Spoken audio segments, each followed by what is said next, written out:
How are we doing? It is Smash time here. I'm Smash Fields, and we're going to talk about being on the bandwagon today. Now, what I want to speak about is the short notice replacements that the UFC has been doing lately. And obviously, the biggest one that we're talking about right now is Patrick Cummins coming in to fight Daniel Cormier.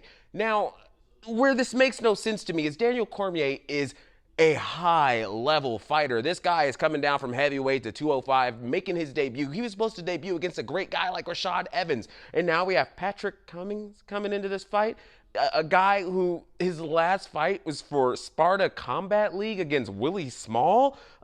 Willie Small, by the way, who has 15 losses and 5 wins on his record.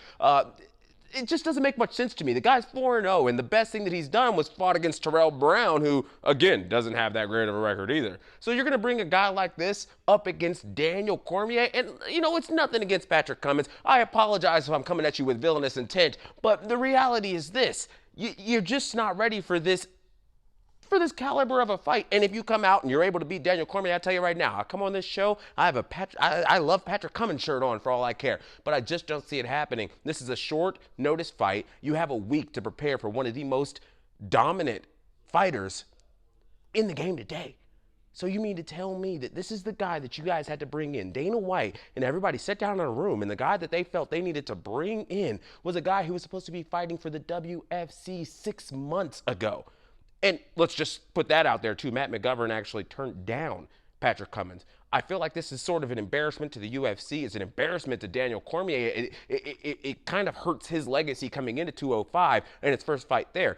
I just don't feel that Patrick Cummins is a game opponent for this. And this is something that we've seen happen a few times now. Let's go get somebody else. Don Fry, come back. Chael Sonnen.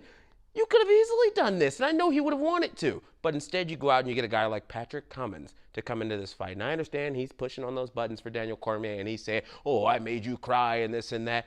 Patrick, enjoy the spotlight while you can, because when Daniel goes out there and he's able to dominate this fight the way we all know he will, we may never hear from you again. And the thing with that is that I'd love to hear from you. You're just not ready.